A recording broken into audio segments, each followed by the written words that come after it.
서울의 40대 여성입니다. 제 사연이 재미있을까 고민을 하다가 에이, 한번 해보자는 마음으로 용기를 내어 이렇게 사연을 보내게 되었습니다. 저는 어린 시절부터 부모님과 남동생 그리고 할머니와 함께 살았어요. 집안 사정이 넉넉지는 않았지만 단란하게 잘 살고 있었는데 제 나이 11살 때쯤 운수업을 하시는 아빠가 일을 마치고 돌아오시는 길에 음주운전자의 차에 치여서 그만 돌아가시고 말았습니다. 갑작스러운 사고에 아빠를 잃고 가장을 잃은 우리 집은 슬픔에 빠져있을 겨를도 없었어요. 당장 입에 풀칠할 걱정에 엄마는 일을 하느라 바쁘셨기 때문이죠. 그러다 보니 어린 동생과 저는 거의 할머니 손에 자라났습니다. 누구나 자식은 애틋하다지만 우리 엄마에게 저는 아픈 손가락과 같았습니다. 왜냐하면 저에게 작은 장애가 있는데 그게 어떤 사건 이후에 생겼거든요. 어느 날 저는 집에서 동생이랑 놀고 있었어요. 숨바꼭질을 하며 동생이 하나, 둘, 셋 숫자를 세는 동안 저는 숨을 곳을 찾고 있었죠. 2층 단독주택에 주인분들이 살고 우리는 그중 반지하 집에 살고 있었거든요. 그 집에는 1층에서 옥상까지 올라가는 낡은 철제 계단이 있었어요. 그 계단 위쪽에 판자 같은 것이 덧대어져서 밖에서는 잘 안 보이는 공간이 어린 제 눈에 들어왔습니다. 그래, 여기다. 숨기에 딱이겠어. 저는 엉금엉금 철제 계단을 올라갔어요. 위험하다고 어른들이 잘 이용하지 않았던 그 계단은 군데군데 녹이 슬어서 제가 올라갈 때마다 끼릭끼릭 소리가 났지만 전 아이였어요. 그게 위험한 줄도 모르고 저 비밀 공간에 숨어야지 하는 마음으로 계속 올라가다가 그만 철제 계단 일부가 끊어지면서 저는 그대로 바닥에 떨어지고 말았습니다. 저는 비명을 지르면서 아파했어요. 어린 남동생은 제 비명 소리를 듣고 달려왔지만 제 다리에서 철철 흐르는 피를 보고 무섭다며 엉엉 울기만 했죠. 저는 큰 사고를 당했지만 어디에 도움을 청할 수가 없었어요.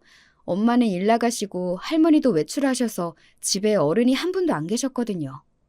그렇게 저는 너무 아파서 엉엉 울고 있는데 마침 지나가시던 슈퍼 아줌마가 절 병원에 데리고 가주셨어요. 동네 병원에서 의사 선생님이 큰 봉합 수술이 필요하니 큰 병원에 가라고 말씀하셨어요. 나중에 연락을 받고 오신 엄마와 할머니랑 다른 동네의 큰 병원에 갔습니다.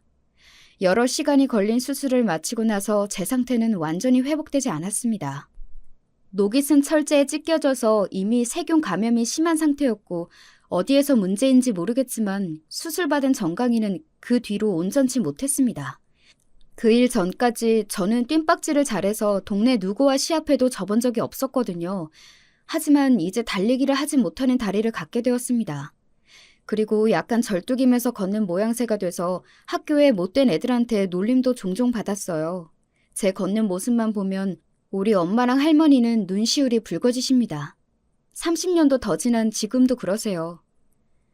에이, 살면서 뛸 일이 얼마나 있다고 그러세요. 걷는 모습이 좀 그래 보이는 것뿐이지 저 감기도 잘 안 걸리는 건강한 몸인걸요? 다리 한쪽 불편한 것은 나에게 아무것도 아니에요. 엄마가 그러실 때마다 저는 씩씩하게 엄마를 달래주었지만 엄마의 표정은 늘 슬프셨답니다. 그래서인지 엄마는 제 일이라면 만사 제쳐두고 저를 구하러 어디서든 나타나셨답니다. 저도 워낙 놀림받고 곱지 않은 환경에서 자라다 보니 심성이 단단해졌어요. 그래서 웬만한 일에는 꿈쩍 않고 남들이 뭐라고 하든지 제가 옳다고 생각하는 일은 밀어붙이는 쇠고집을 갖게 되었어요. 그래서 아주 똑순이같이 커버렸는데도 우리 엄마 눈에는 아직 혼자 놀다 다친 12살 딸인가 봐요. 아빠가 세상을 떠나신 뒤 엄마는 식구들 먹여 살리기 위해 나섰지만 참 막막하셨다고 해요. 내가 할 줄 아는 기술이 있기라니 가방끈이 길긴 하니 처음에는 근처 식당마다 들어가서 사람 쓰냐고 물어보다가 쫓겨나기도 했다. 엄마는 낮에는 식당에서 밤에는 고시원 청소를 하시면서 닥치는 대로 일을 했대요. 시장에서 작은 가게라도 하나 할 수 있으려면 권리금을 모아야 했으니까요. 제가 중학교에 입학할 무렵에는 아는 사장님 도움으로 근처 시장에서 작은 야채 가게를 여셨어요. 우리 야채 가게는 시장 어느 가게보다 일찍 문을 열고 늦게 문을 닫는 것으로 유명했어요. 시장 상인들 중에는 텃세를 부리면서 엄마에게 욕을 하고 못살게 구는 사람들도 있었대요. 굴러온 돌에게 자기 손님들 뺏긴다는 이유였죠. 어떤 날 엄마 가게에서 일을 도와주고 있는데 한 아줌마가 와서 엄마에게 삿대질을 했어요. 아니, 상도라는 게 있지. 아침 8시부터 열면 아침 손님 죄다 뺏어가겠다는 거야? 뭐야? 이 시장에서 내쫓기고 싶지 않으면 눈치 봐가면서 장사해. 듣자 하니 너무 도가 지나쳐서 제가 화가 났어요. 아주머니, 그럼 아주머니도 아침 8시에 문 여시면 되잖아요. 우리 엄마가 법을 어겼어요? 부지런한 게 죄예요? 넌 또 뭐야? 아유, 보아하니 다리도 성치 않구만. 그럴 바에 시장에서 장사할 게 아니고 애 데리고 병원이나 가야 하는 거 아니야? 이 여편네가 말이면 다야?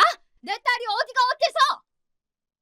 엄마는 아줌마 머리채를 잡고 상무를 돌리듯 이리저리 흔들어댔고 늘 참던 엄마가 이렇게 나오니 아줌마는 당황했어요. 우리 가게에 함께했던 손님들은 싸움을 말리면서 함께 우리 편이 되어주셨습니다. 저 위에 경동 야채가게 사장이죠? 아줌마, 거기 야채 상태가 영 별로라 요즘 안 가요. 이 집이 훨씬 싱싱하고 친절하신데 거길 왜 가겠냐고. 그러게 말이야. 성실하게 잘하는 여기 사장님한테, 게다가 착한 딸내미한테 그게 어른으로서 할 소리냐고. 아우, 당장 나가요. 아주 동네 사람들한테 경동 야채 가지 말라고 소문을 내야겠어. 그 아줌마는 도망치듯 갔고 다시는 우리 가게에 와서 그런 짓거리를 하지 않았습니다. 그렇게 주변 상인들의 견제에도 엄마는 친절함과 성실성을 인정받아서 단골 손님이 많이 늘어나 장사가 잘 되었어요. 결국 제가 대학교에 갈 무렵에는 처음으로 우리 집을 사서 이사 갔습니다. 저는 아직도 그날의 기억이 생생해요. 우리는 워낙 세간살이가 많지 않아서 이사업체를 부를 필요도 없었어요. 이삿짐 나를 트럭과 기사 아저씨 한 분, 그리고 우리 가족이 모두 함께 이삿짐을 싸고 날랐죠. 할머니는 우리보다 먼저 그 집에 도착해서 온 집안이 번쩍번쩍 빛이 날 정도로 쓸고 닦고 계셨습니다. 이삿짐을 다 나르고 짜장면에 탕수육까지 시켜서 우리 식구는 호사를 누렸답니다. 와, 새 집에서 먹으니까 짜장면이 2배는 맛있는 것 같아. 우리 집 진짜 좋다. 탕수육은 또 왜 이렇게 맛있는 거야? 앞으로 더 자주자주 시켜줄 테니까 많이 먹어 내 새끼들. 미안하구나. 엄마가 그동안 이런 음식도 많이 못 사주고. 아니 어머님, 왜 이렇게 드시질 못하세요? 입에 안 맞으세요? 아니다. 너무 맛있고 입에 맞는구나. 그저 이 깨끗한 바닥에 뭐 흘릴까 봐서 조심조심 먹고 있는 게야. 어머마, 남편도 없이 이렇게 좋은 집까지 사서 나도 모셔주고.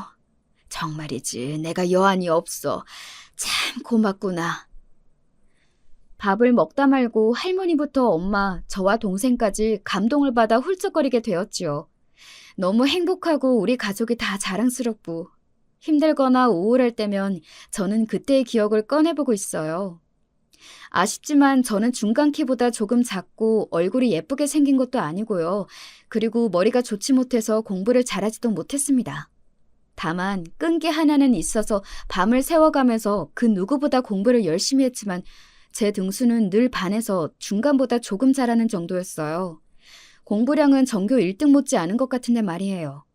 제가 공부에 소질이 없다는 것은 이미 중학교에 들어가서부터 알고 있었지만 대학교에 갈 때까지 정말 열심히 매달렸습니다.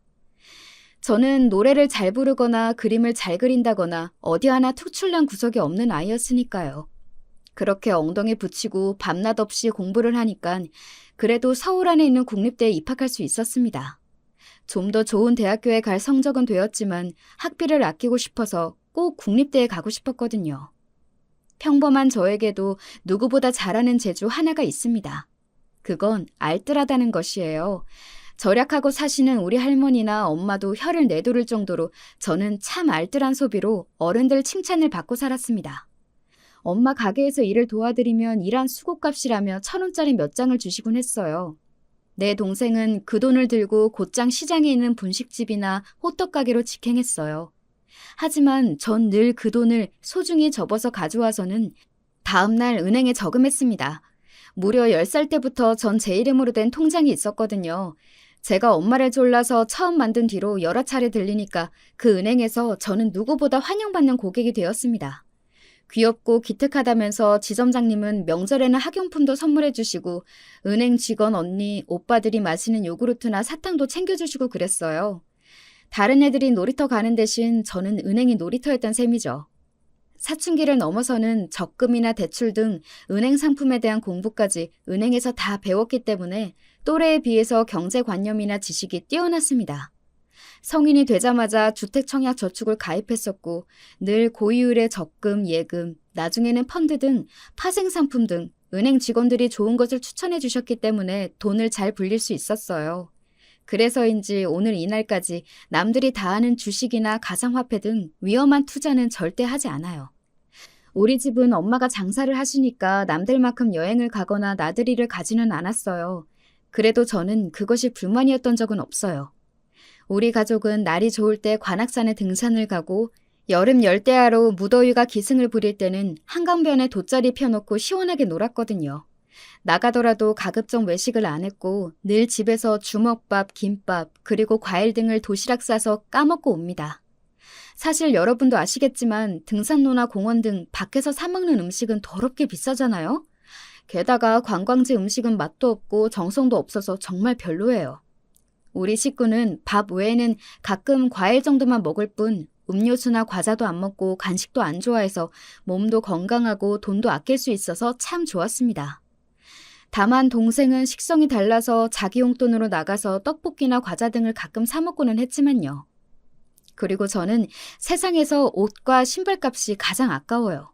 사실 그런 것들은 허세 중에 하나라고 생각하는 사람입니다. 학교 교복이나 회사에서 입는 유니폼이 얼마나 고마운지 모르겠어요. 단정하고 예쁘지 이런저런 옷 살 필요 없고 아침마다 옷고를 고민 안 해도 되니까요. 처음 회사 다니면서 유니폼이 너무 좋아서 가끔 모임이나 친구들을 만나러 갈 때 유니폼을 입었더니만 다들 지질이 궁상이다라며 말리더라고요. 그 말에 동의한 것은 아니지만 사회에서 적절한 때에 입는 옷은 필요하다고 깨닫고 그 뒤로는 그런 일은 자제하고 있어요. 그래서 1년에 2번 정도 쇼핑하는 날을 정해서 엄마랑 할머니랑 다녀오고는 합니다. 질 좋은 옷도 시즌만 잘 잡으면 아울렛이나 매장에서 싸게 살 수 있더라고요. 아무래도 최신 유행하는 옷은 못 입지만 무난한 디자인으로 입으면 아무 문제 없다고 생각합니다. 이렇게 알뜰하기로는 둘째라면 서러운 저도 저보다 더한 짠순이를 만난 적이 있어요. 회사에 다닐 때 진짜 짠순이 한 명 있었어요. 예를 들어 다 같이 식당에 가서 3,500원짜리 밥을 사 먹으면 나 돈 10,000원짜리 깨기 아깝다. 3,000원에서 딱 500원만 있으면 되는데 누구 500원만 빌려줄 사람? 매번 이런 식으로 작은 금액을 주변에서 빌리고 제대로 갚지를 않았습니다. 한 번은 사람들 사이에 불만이 터져 불만 많은 최대리가 총대 메고 직접 물었어요. 너 진짜 왜 그러는 거냐? 내가 왜요? 같이 일하는 사이에 이런 작은 돈은 빌려줄 수 있는 거 아닌가요? 이 돈 안 갚는다고 크게 잘못될 것은 없잖아요?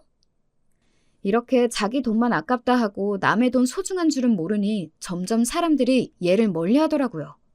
그런데 이 짠순이 직원이 어떻게 되었는지 아세요? 대기업 다니고 강남에 집이 있는 부자 남자친구 생겼다면서 회사에 자랑을 늘어놓고 다녔었는데 글쎄 알고 보니 그 남자친구는 사기꾼이었고 그 남자한테 빌려준 돈이 4천만 원이 넘는다며 맨날 울고 눈이 퉁퉁 부어서 회사에 다니더래요. 남들 욕먹어가면서 돈 그렇게 모아둔 돈을 엉뚱하게 다 날리고 주변에서는 그 직원을 위로해주기는커녕 아주 잘 되었다, 속 시원하다며 고소했으니 참 돈은 진짜 잘 써야 한다고 그 직원을 통해 배웠습니다. 제 경우에는 제 것도 아끼지만 공공 물품도 매우 아낍니다. 집이든 회사이든 제가 있는 공간이 어디이든 전기가 낭비되고 있으면 가서 끄고 물이 새면 잠그고 다닙니다. 은행이나 가게에 무료로 비치된 서비스 음료나 사탕이 있어도 딱 저와 제 일행수에 맞춰서 챙깁니다. 또 저는 주변 분들에게 쓰는 경조비는 아끼지 않고 상식선에서 하는 편입니다. 그런 돈은 인색해봐야 좋을 것 없다는 것을 바로 위의 경험에서 느꼈기 때문이죠. 알뜰한 저희 할머니나 엄마도 축의금, 특히 조의금만큼은 주변 못지않게 내십니다. 그러면 받으시는 분들이 놀라세요. 그렇게 아끼시는 사람이 조의금을 왜 이렇게 많이 주셨나면서 더욱 고마워하시지요. 그러니까 구독자 여러분께 저 현명한 짠순이라고 자랑해도 되는 거 맞죠? 이만큼이나 짠순이인 저에게 데이트 비용도 참 아까운 것이더라고요. 아무리 남자가 더 돈을 쓴다고 해도 어떻게 얻어먹기만 하나요? 남자가 인당 10,000원쯤 하는 비싼 밥을 사주면 저도 그 다음에 커피나 디저트 같은 것을 또 비슷한 수준에 맞춰서 사줘야 하잖아요. 영화 관람료에 팝콘에 밥값에 찹값까지 하루에 쓰는 돈이 5만 원을 훌쩍 넘게 되더라고요. 제 돈만이 아니라 남자친구 돈도 아껴볼 생각에 저는 공원, 등산, 무료 박물관 이런 데이트를 제안하고는 했습니다. 그리고 외식 대신 제가 싸온 도시락과 보온병에 커피를 담아오니까 전 그런 제 자신이 뿌듯했거든요. 하지만 만나던 남자친구들은 제가 재미없대요. 처음에는 알뜰하고 사상이 바르다라고 반기더니 나중에는 이렇게 노는 게 지겹다. 너는 20대 아가씨가 어떻게 된 게 우리 엄마보다 더 궁상이냐? 험한 말까지 하고 헤어진 남자도 있었어요. 이런 저를 이해해주지 못하는 또래의 친구들도 너무 속상하고 슬펐어요. 그런데 그런 저를 불쌍히 여기셨는지 하늘에서 저에게 꼭 맞는 착하고 마음 좋은 남자친구를 보내주셨답니다. 제가 핸드폰을 회사에서 떨어뜨려 박살이 나서 난처했던 날이 있었어요. 매달 나가는 통신 요금과 그 비싼 기계값 하며 현대인의 필수품이라고 하니 사용은 하지만 전 그 돈이 늘 아깝다고 생각해왔는데 기계를 바꾼 지 1년 만에 이렇게 되어 너무 아까웠지요. 근처 핸드폰 가게에 가서 박살난 핸드폰을 내밀며 물어보았어요. 사장님, 제 폰 살아날 수 있을까요? 저 꼭 이거 계속 써야 하는데. 저런, 이 핸드폰이 손님에게 소중한 모양이군요. 하지만 이를 어쩌죠? 액정도 교체해야 하고 자판도 망가져서 수리비가 더 나올 텐데. 안 돼요. 저 이 기계 산 지 1년밖에 안 되었단 말이에요. 작년에 바꿀 때도 피눈물 흘리면서 산 건데 어떻게 안 될까요? 그럼 이 방법은 어떨까요? 제가 고객님의 돈이 낭비되지 않고 새로운 핸드폰을 마련할 수 있도록 방법을 찾아볼게요. 1년이 지나셨다면 번호 이동이 가능할 것도 같은데. 네. 저 작년 4월에 샀으니까 지금 15개월 되었어요. 진짜로 그런 방법이 있을까요? 저는 제발 해결해달라며 눈을 반짝이면서 사장님을 쳐다봤어요. 그렇게 쳐다보니 사장님은 의외로 제 또래의 젊은 남자였습니다. 사장님은 컴퓨터를 사용해서 무언가를 찾고 하더니 저에게 음료수를 들고 와서 내주었습니다. 몇 분 뒤에 통신사에서 연락이 올 거예요. 통신사만 바꾸면 쓰시던 번호 그대로 핸드폰 기계는 거의 공짜로 바꿔드릴 수 있을 것 같습니다. 이제 만족하세요? 처음 가게에 들어올 때는 다급해 보였는데 이제 표정이 확 밝아지셨네요. 네, 사장님이 구세주세요. 저는 나름 알뜰하다고 살면서도 핸드폰 기계를 공짜로 사는 법은 미처 몰랐네요. 이제 사장님한테만 핸드폰 해야겠어요. 그러고 보니 여기 근처에 대광상사 직원인가 봐요. 저 거기에 단골 손님 많은데 앞으로도 지나가다가 커피나 음료 마시러 들려주세요. 진짜요? 제가 집에 갈 때 타는 버스 정류장이 이 근처라 매일 지나다니기는 해요. 저 진짜 자주 놀러 와도 되는 거죠? 그럼요. 저 빈말 안 하는 남자입니다. 그런데 서진 씨 지금 가입서를 작성하다 보니 나랑 생년월일이 똑같네요? 이런 인연이 다 있네요. 저와 생년월일이 똑같고 심지어 이름도 비슷한 서준이라고 하니 우리는 처음부터 친밀감이 생겼고 친구가 되기로 했습니다. 때는 더운 7월이었기 때문에 버스를 타기 전에 전 서준이네 가게에 들려서 시원한 에어컨 바람을 쐬며 함께 얘기하다가 집에 가곤 했습니다. 서준이는 혼자서 가게를 봐야 해서 화장실을 가거나 급한 일이 있을 때면 퇴근 이후 제가 잠깐씩 가게를 봐줄 정도로 친해졌어요. 그리고 늘 혼자서 자장면이나 찌개 등 배달 음식으로 대충 식사를 때우는 것이 제 눈에는 안타까웠습니다. 그래서 특기를 발휘해서 간단한 도시락을 싸주고는 했죠. 와, 나 집밥 너무 좋아하는데 딱 내가 좋아하는 집밥 스타일 도시락이다. 정말 고마워. 잘 먹을게. 서준이는 언제나 제 도시락을 아이같이 활짝 웃으면서 반겨주었기 때문에 저는 도시락을 쌀맛이 났습니다. 친한 남자친구들과 달리 서준이는 날이 갈수록 제 도시락을 좋아하고 의지하기까지 했어요. 그러던 어느 날 가게에서 같이 도시락을 저녁으로 까먹고 있었는데 서준이는 조그마한 상자를 내밀었습니다. 내가 맨날 너한테 신세만 지는데 이거 받아주라. 은색 상자를 펴보니 그 안에는 투명하고 작은 보석이 박혀있는 반지 하나가 있었어요. 놀란 눈을 하고 서준이를 쳐다보니 그는 이미 양볼이 발그레하면서 수줍어했어요. 선물이기도 하고 이제 그냥 친구 말고 여자친구 해주라. 나 너 좋아해. 저도 사실 서준이를 만나는 동안 좋아하는 마음이 몽글몽글 솟아나고 있었던 차에 그의 고백을 받으니 그렇게 기쁠 수가 없었습니다. 저는 단숨에 반지를 왼손 약지 손가락에 끼고 서준이를 껴안아 주었어요. 우리는 그렇게 정식 연인이 되었답니다.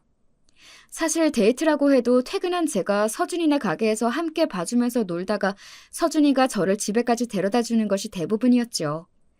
서준이는 저를 좋은 데이트 장소에 데려가지 못한 것에 늘 미안해했습니다. 나는 도리어 너무 좋은걸?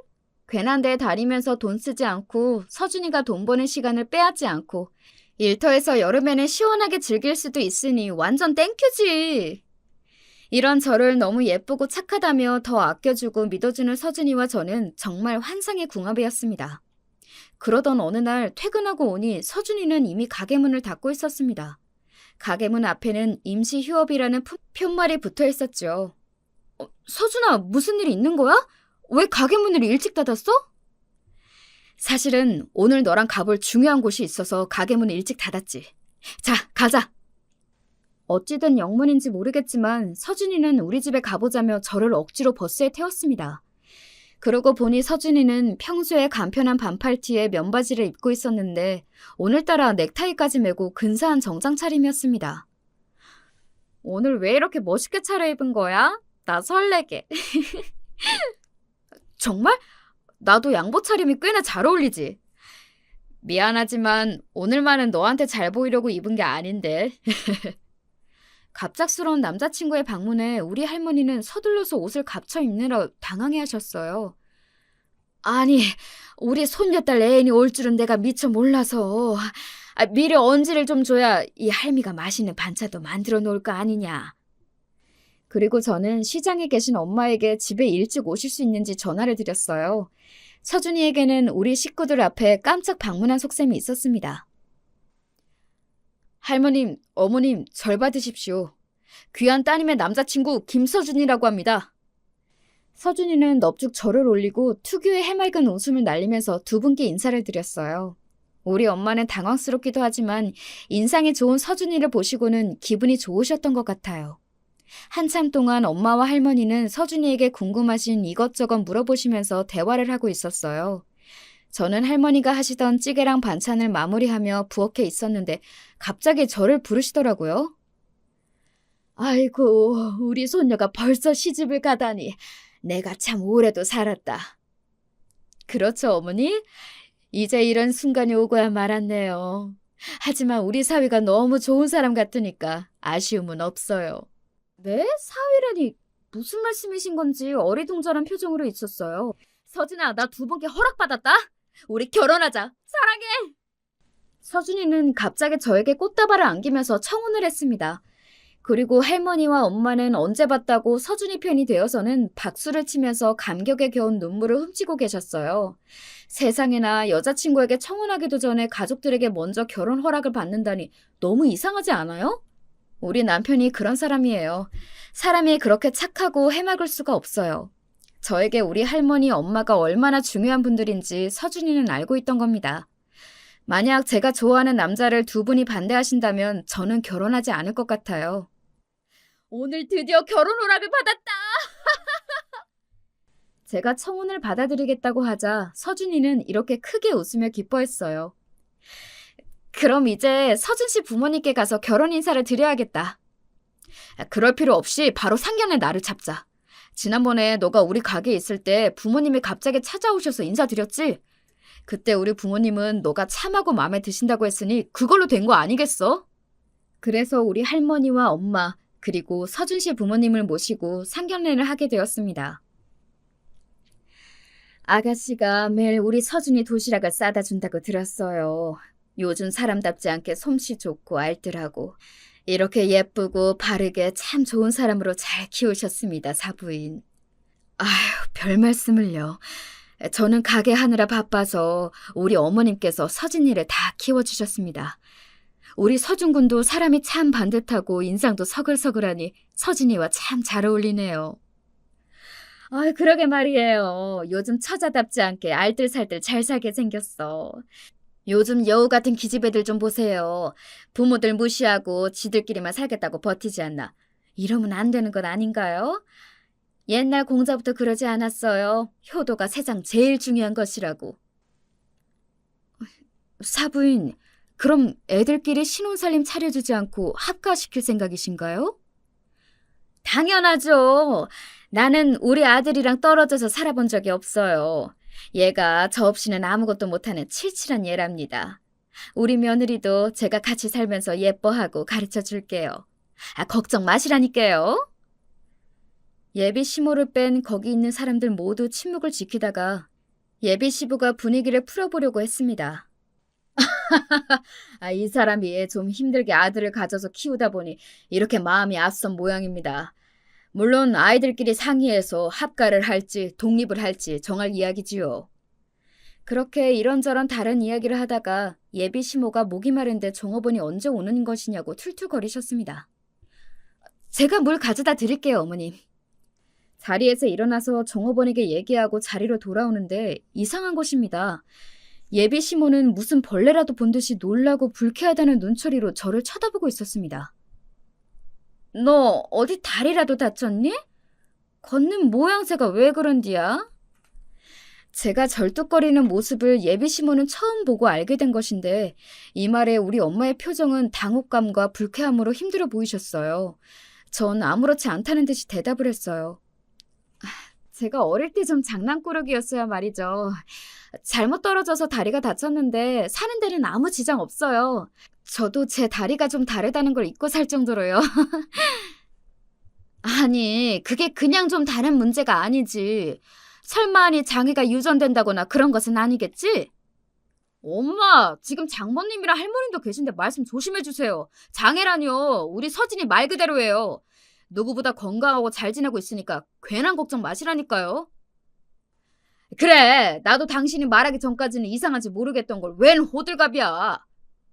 가족들로부터 타박을 받은 예비 시모는 그때서야 자기 말실수를 깨달았는지 아니, 나도 괜찮단다. 그냥 궁금해서 물어봤어. 궁금해서.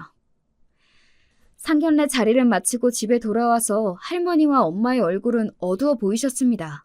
그리고 자기 전 저를 안방에 불러서 말씀하셨어요.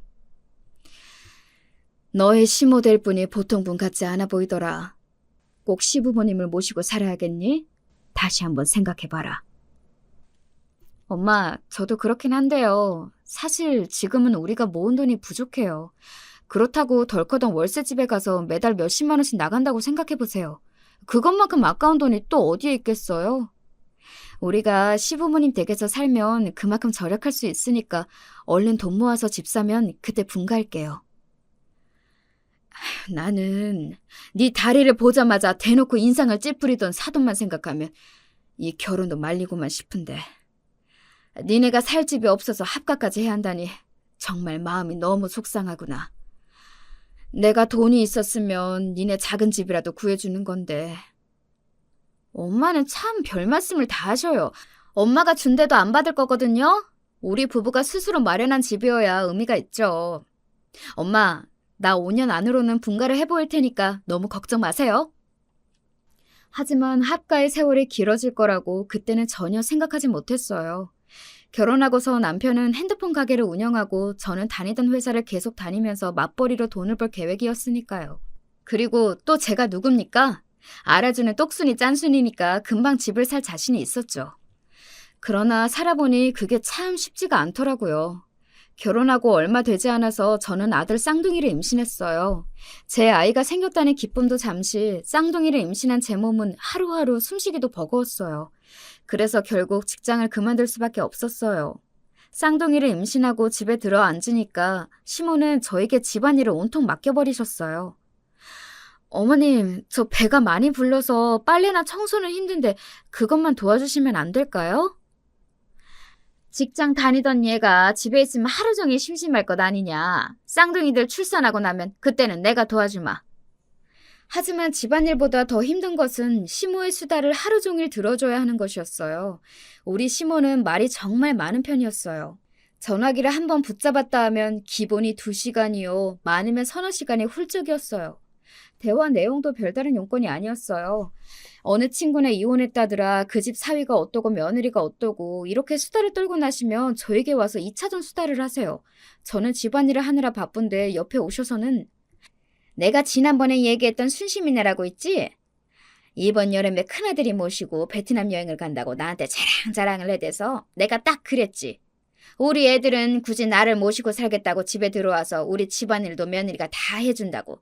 그랬더만 순심이가 아무 소리도 못하는겨. 이 시애미가 이런 사람이다. 니네가 해외여행 같은 거 안 보내줘도 비교하거나 싫은 소리 하더냐? 그저 이렇게 한 가족 마냥 같이 사는 게 최고요. 알죠. 우리 어머님 좋은 분이신 거요. 그럼 어머니, 이 빨래 좀 마저 개주시겠어요? 저는 저녁 준비도 해야 해서. 아이고야, 내 정신 좀 봐라. 정여사네가 연락 달라고 했는데 까먹었네 그랴. 이러고 서둘러서 일어나서 가버리시는 거예요. 우리 쌍둥이들이 태어나고 나서 아기들을 돌보느라 저는 잠잘 시간도 부족했어요. 출산하고 나면 본인이 집안일을 하겠다더니 청소랑 장 보는 일만 마지못해 하셨고요. 여전히 식사 준비부터 부엌일 등은 제 몫이 되어버렸어요. 시모는 집안일에는 손 하나 까딱하기 싫어하셨어요. 약간 철없는 시누이 마냥 요리조리 빠져나갈 궁리만 하셨죠. 그렇다고 저에게 막말을 하시거나 못되게 하시는 건 아니지만 이렇게 지내다 보니 저는 점점 분가하고 싶은 마음이 커졌습니다. 명절에 친정에 들르면 제 얼굴을 본 우리 할머니는 늘 안쓰러워하셨어요. 아이고 우리 아가 어찌 그리 얼굴이 반쪽이 되었어 그려. 아가들 키우기 참 힘들지? 네가 시가에서 사는 것만 아니면 이 할머니가 가서 도와주겠구만. 그저 애기들 때문이겠어요. 시부모 모시고 살려니 그 일이 오죽 많겠어요. 니네 합가한다 할 때 내가 더 강하게 말렸어야 했는데 후회가 드는구나. 그리고 전 정말로 건강이 나빠져서 어느 날 쓰러지고 말았습니다. 병원에서 눈을 뜨니 쓰러진 제 옆에서 친정엄마와 남편이 울고 있었어요. 여보, 나 어떻게 된 거야? 여보, 자기가 빈혈 수치가 안 좋고 과로로 쓰러졌다고 의사가 말하더라. 정말 미안해. 당신이 이렇게나 아픈데도 남편이라고 아무것도 모르고 살았으니 말이야. 이제 내가 당신을 많이 도와줄게. 남자 자식이 이런 일은 뭘 울기까지 하는 건 모르겠네. 바쁜 사업하는 아들이 무슨 집안일이야. 이 애미가 대한이 엄마 도와줄 테니 걱정 마라. 아니요, 사부인. 서진이랑 얘기들은 당분간 우리 집에서 돌보겠습니다. 제 딸 자식 일인데 제가 나서야죠. 김서방은 걱정 말고 하던 일이나 잘하고 돈 열심히 모으게. 그래야 집을 사서 분가할 것이 아닌가? 우리 엄마는 아주 무서운 얼굴로 이렇게 말씀하셨고 그 모습에 시모도 남편도 아무 소리 못하고 저는 퇴원 후 친정으로 가게 되었습니다. 친정에서 할머니께서는 제가 물 한 방울 손에 못 묻히게 돌봐주셨어요. 아기들 젖 먹이고 돌보는 건 외에 전 할 일 없이 쉬면 되었습니다. 엄마는 몸에 좋은 보약과 각종 보양식으로 저를 먹이셨어요. 이렇게 친정에서 지내다 보니 저는 몸이 편했습니다. 날이 다르게 살이 붙었고 마음은 평안하기 그지없었어요. 가끔 남편이 보고 싶었지만 퇴근하면 꼭 친정에 들러서 저와 아기들을 보고 가서 더할 나위 없이 좋은 시간을 보내고 있었어요. 그렇지만 제가 이렇게 팔자 좋게 지낼 수만은 없었습니다. 하루가 가고 일주일이 가고 남편의 얼굴이 날로 수척해 갔어요. 왜 그러냐고 물어보니 남편은 제가 싸주는 도시락 없어서 삼시세끼를 편의점 음식이나 배달 음식으로 대충 먹고 있대요. 그리고 시모는 집안일을 안 해서 남편이 하는 수 없이 빨래도 돌리고 지저분한 집을 청소하는 등 힘들어진 것이죠. 그렇게나 아들을 애지중지하면서도 이렇게나 안 챙겨준다니 여러분은 이해가 가시나요? 엄마로서 정말 직무유기이죠.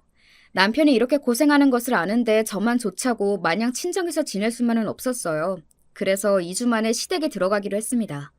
남편은 너무 좋아서 가게 문을 잠시 닫고 저를 데려다 주러 왔지만 그 차 안에서 제 마음은 마치 도살장에 끌려가는 소와 같은 심정이었죠. 여보, 약속해요. 당신은 더 열심히 가게 해서 돈 벌고 나도 악착같이 모을 거예요. 우리 집 마련하면 아무 미련 없이 분가하는 거예요. 알겠죠? 물론이지. 나 더 돈 열심히 벌어서 꼭 당신 좋은 아파트에 살게 해줄게. 좋은 아파트보다 우리 가족끼리만 함께 살아보고 싶어요. 저는 끝내 눈물이 나왔고 남편은 못난 남편이라 미안하다며 저를 달래주었습니다. 그렇게 시댁에 도착하자 시부모님이 저를 너무 반겨주셨어요. 그리고 시부가 엄격하게 말씀하셨습니다. 그간 우리 며느리가 몸 상하도록 고생한 걸 몰랐구나. 당신은 앞으로 나가서 노는 시간 줄이고 집안일은 다 당신이 하시오. 알겠소? 아이고, 알겠어요. 대한 엄마야, 내가 많이 해주마. 덕분에 한동안 전보다 시댁 집안일을 줄일 수 있었습니다. 그리고 우리 쌍둥이 대한이와 건우가 만 3살이 되자 어린이집에 보내게 되었습니다. 시모는 애초에 애들을 잘 봐주시는 분이 아니었고 저는 직장에 나가고 싶은 마음이 굴뚝이었기 때문에 어쩔 수 없이 아이들을 기관에 맡겼습니다. 다행히 애기들은 어린이집에서 친구들과 놀 수 있다면서 잘 적응했고 저는 어떤 회사에 취직해서 다니기 시작했습니다. 우리 남편은 천성이 유하고 착해서 남들도 좀 속이고 해야 하는 영업을 잘 못해요. 그래서 토요일에는 저도 남편 가게로 출근해서 손님들에게 사근거리면서 열심히 핸드폰을 팔아서 매출이 조금 늘었습니다. 이제 저는 짠순이 실력을 더욱 발휘해서 제 월급을 모두 적금으로 모아갔습니다. 아이들이 학교에 입학하기 전에는 분가하고 싶어서 열심히 아파트 청약도 신청했죠. 하지만 아파트 가격은 날로 높아지고 청약은 자꾸만 떨어졌습니다. 그렇지만 열심히 하는 사람은 그 누구도 막을 수가 없지 않겠어요? 결혼한 지 8년 만에 아파트 청약에 당첨된 것입니다. 그리고 입주할 때쯤이면 대출 7천만 원만 빼고 입주금 모두 마련될 만큼 악착같이 돈을 모았습니다. 아파트 청약 소식에 우리 가족은 모두 아주 기뻐해 주셨습니다. 너희들이 대단하구나. 그 어렵다는 아파트 청약도 되고 입주금까지 마련했다고? 그런데 돈 한 푼 보태주지 못한 이 애비가 미안하구나. 아버님, 그런 말씀 마셔요. 저희 함께 지내는 동안 잘해주셔서 정말 감사드려요. 아니, 그런데 대출을 7천만 원이나 들어야 한다는데 꼭 아파트에 들어가야겠니? 그건 팔고 여기서 계속 지내면. 엄마, 함께 10년 살았으면 오래됐어요. 요즘 어떤 여자가 시부모님 모시고 집안일 다 하면서 사나요? 우리 대한 엄마니까 이 정도 해낸 거예요. 그 이상 강요하면 저 진짜 못난 남편 되는 건데 그러실 거예요? 아들아, 너는 알지? 이 엄마가 어릴 때 찢어지게 가난해 불어서 아파트에 사는 것이 소원이었단다. 그러니 니네 집에 함께 살면 안 되겠나? 우리 집은 전세를 내주고 그 돈 너네 주면 대출도 안 받아도 되니 말이다. 아, 그런 방법이 있었네요. 그러면 우리도 대출 없이 지낼 수 있고 말이죠. 남편은 시모의 말씀에 수긍이 갔는지 저에게 좋은 방법 아니냐고 하더라고요. 그러는 남편이 정말 깜깜이 눈치의 마마보이만 같아서 미워 보였습니다. 저는 아무 대꾸도 하기 싫어져서 그만 방에서 나가버렸어요. 남편은 잠시 뒤에 제가 있는 방으로 들어왔어요. 여보, 내 생각은 안 해? 10년을 모시고 살았으면 나도 이제 우리만의 가정을 일구고 싶단 말이야. 학가하는 동안 어머님의 집안일 나 다 시키고 얼마나 힘들었으면 내가 관절염이 다 걸렸겠어. 이제 나이 40에 불과한데 말이야. 또 모시고 살라고 하면 같이 못 살아요. 당신이 선택해. 남편은 시모에게 합가하기 어렵다고 말씀을 잘 드렸으니 화풀라고 웃으며 저를 풀어주었어요. 그리고 2년 뒤에 드디어 우리는 분가를 하게 되었습니다. 그런데 이사 들어간 지 얼마 뒤에 어떤 트럭이 와서 우리 집에 이삿짐을 나르고 있는 거예요. 세상에, 시부모님의 짐이 우리 집으로 옮겨지고 있던 것입니다. 시모가 들어오자마자 저는 어찌된 일인지 여쭤보았어요. 내가 말하지 않았냐? 우리 집 전세 주고 그 돈 너네 줄 테니 같이 살자고 분명히 했는디. 나도 아파트 사는 게 소원이다야. 막무가내로 시모는 우리 집 방 한 칸에 기어코 자신들의 짐을 옮겼습니다. 깨끗하고 단정하던 우리 집에는 시부모님의 물건들이 잔뜩 들어와서 어수선해졌어요. 그 모습을 바라본 저는 정말 뚜껑이 열려버렸습니다. 이삿짐을 나르건 말건 간에 그대로 집을 나가서 친정집에 갔어요. 너무 분하고 억울해서 할머니를 잡고 하소연을 하는데 엄마가 잠깐 집에 들러서 제 사정을 알게 되셨어요. 이 여자가 좋게 말로 하니까 못 알아먹는구나. 이제 이 엄마가 모든 일을 맡겨라. 엄마가 알아서 하마. 너는 그저 아무것도 모르겠다고 가만히 있으면 된다. 알겠지? 우리 엄마는 정말 화가 머리끝까지 나셔서 어떤 계획을 품으신 것 같았어요. 다음 날이 되자 우리 집에 친정엄마랑 할머니가 박스 2개를 가지고 오셨습니다. 엄마? 연락도 없이 어쩐 일로? 이 박스가 다 뭐예요? 아니, 사부인, 여기에 어쩐 일로 오셨는가요? 사돈, 오래간만입니다. 우리 딸이랑 같이 사신다면서요? 나랑도 같이 사시지요? 이 말씀에 저는 놀랐지만 더욱 놀란 것은 시모였어요. 얘기 들으셨을란가 모르겠지만 이미 우리 내외가 이 집에 들어왔는디요? 아유, 걱정 붙들어 매세요. 사돈댁에 쓰시는 방 그대로 쓰시고 저는 여기 널따란 거실에 이불만 깔고 지내면 되죠. 저도 아파트에 사는 게 소원이었단 말입니다. 이런 제 맘 사부인도 이해하시죠? 그래서 약속을 깨고 여기 들어오신 거 아닙니까? 함께 잘 살아보시지요. 우리 엄마는 그 말씀을 끝으로 할머니와 싸우신 짐들을 우리 집에 하나하나 풀고 계셨어요. 저는 너무 놀랐지만 속으로 빙그레 웃었습니다. 우리 엄마를 본 시모는 얼굴이 하얘졌고 뭐라 대꾸하지도 못했으니까요. 이미 당신 자신이 우리 집에 막무가내로 들어왔으니 우리 엄마가 함께 사신데도 할 말이 없었던 모양입니다. 그 뒤로 이 기묘한 동거 생활이 시작되었습니다. 출근하기 전 아침 6시가 돼서 전 아침 식사 준비로 일어나려고 했습니다. 하지만 우리 친정엄마는 저보고 더 잘하면서 말리셨어요. 그리고 시모가 계신 방에 노크를 하면서 말씀하셨어요. 사부인, 일어나시지요. 아침 식사를 준비하셔야 하지 않겠습니까? 애들은 출근하느라 바쁠 테니 우리 엄마들끼리 아침을 준비해야죠.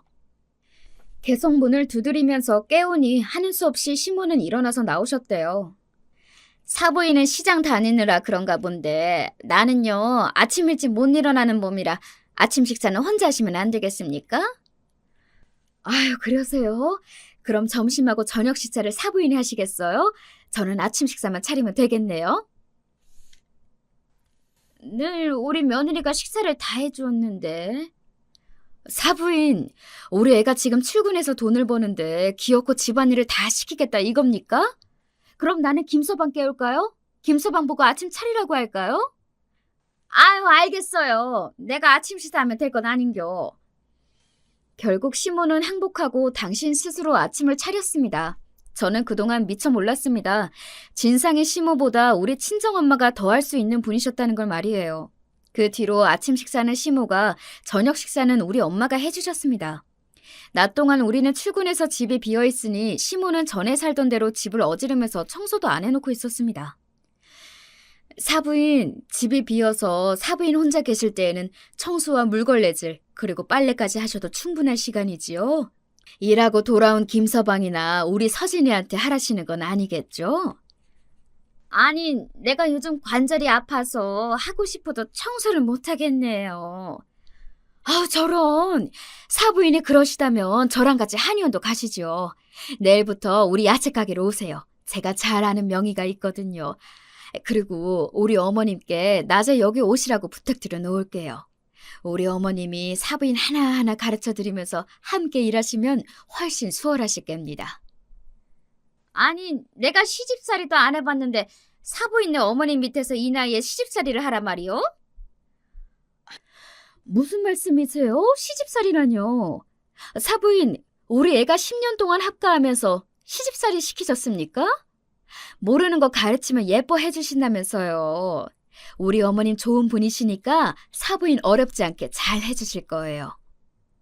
결국 시모는 손사래를 치면서 아유, 내 혼자 하리다. 집안일 혼자 하면 되지 않겠슈. 그러다가 보니 시모는 아침도 차리고 집 청소와 빨래도 하면서 저를 도와주는 형국이 되고 만 것이에요.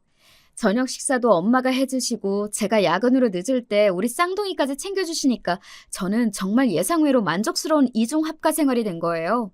더욱 좋은 것은 우리 엄마가 시모를 이겨먹는 그 상황을 보는 것이 코미디 영화 보는 것보다 더 재밌더란 말입니다. 시트콤 저리 가라 할 만큼 재밌는 일이 바로 우리 집에서 일어나고 있었습니다. 퇴근하고 집에 들어와 인사를 드리니 시부는 눈이 붉게 부어오르셨고 시모는 그런 시부를 달래는 것인지 타박하는 것인지 아유, 내가 못 살아. 저 옆엔 얘가 결국 일을 버렸네 그려. 이 화상아, 그냥 싹 다 잊어불고 저녁은 먹어야 할 것 아니오요? 난 못해. 저녁 못 먹어. 어떻게 다시 얼굴을 보겠나 그래. 여보, 우리 여기서 나갑시다. 더는 불편해서 같이 못 살겠어. 이? 당신은 고깝고 한번 불편하다고 그려요? 나는 지금 아침도 차려, 청소해. 아주 집안일 때문에 죽겠는데 참는 것을. 이미 우리 집에 세입자가 살고 있는데 어디로 가요? 아니, 글쎄 나는 이대로는 못 살겠다니까? 그럼 나 혼자 나가겠소. 이게 무슨 영문인지 모르겠어서 친정엄마를 찾았습니다. 엄마는 부엌에서 저녁을 준비하면서 시부와 시모를 불렀습니다. 사돈어른, 저녁 드시러 어서 나오세요. 엄마, 무슨 일이 있었어요? 왜 시부는 집에서 나가겠다고 하고 시모도 한숨만 푹푹 쉬시고 안 나오시는 거야? 응? 엄마는 손으로 입을 가리고 웃음을 참으면서 저에게 오늘 있던 일을 설명해 주셨어요. 친정엄마가 집에 오셨는데 아무도 없는 것 같았고 바로 공동 욕실로 향하셨대요. 욕실 문도 열려있고 해서 쓱 들어가 보니 그곳에서 시부가 샤워를 하던 모습을 딱 마주치고 만 거예요. 아이고, 죄송합니다. 계신 줄도 모르고. 아니, 사부인 일을 어째. 그 일을 뒤로 시부는 우리 엄마 얼굴은 못 보겠다며 저녁 드시러 나오지도 못하고 시모는 열받아 했다는 거죠. 나도 좀 당황스럽고 놀라긴 했다만 다 늙은 처지에 그럴 수도 있지. 너희 시부 진짜 부끄러움 많으신가 보다. 그럼 엄마는 참 조심하시죠. 우리 아버님 여린분이신데 충격이 얼마나 크시면. 의도치 않게 이 사건을 계기로 시부모님은 이튿날 짐을 싸서 나가셨어요. 정말 웃기지 않은 일이지 않습니까? 그렇게 친정엄마의 기지로 시모의 습격 없이 지낼 수 있게 되었어요. 시모는 우리 친정엄마에게 당해서인지 우리 집에도 잘 찾아오지 않으셨거든요. 자신의 벗은 몸을 우리 엄마에게 들키셨다는 이유로 시부는 지금까지 저도 보기 불편해하신답니다. 그런저런 이유로 저는 시댁에서 벗어나서 자유를 만끽하며 잘 살고 있답니다. 여러분, 지금까지 제 사연 어떠셨나요? 주변에 흔히 있을 법한 이야기지만 우리 시모 같은 분으로 고통받는 분이 있으시다면 우리 친정엄마의 방법을 한번 참고해 보시길 바래요. 그럼 저는 여기에서 제 이야기를 마치겠습니다. 항상 행복하세요, 여러분.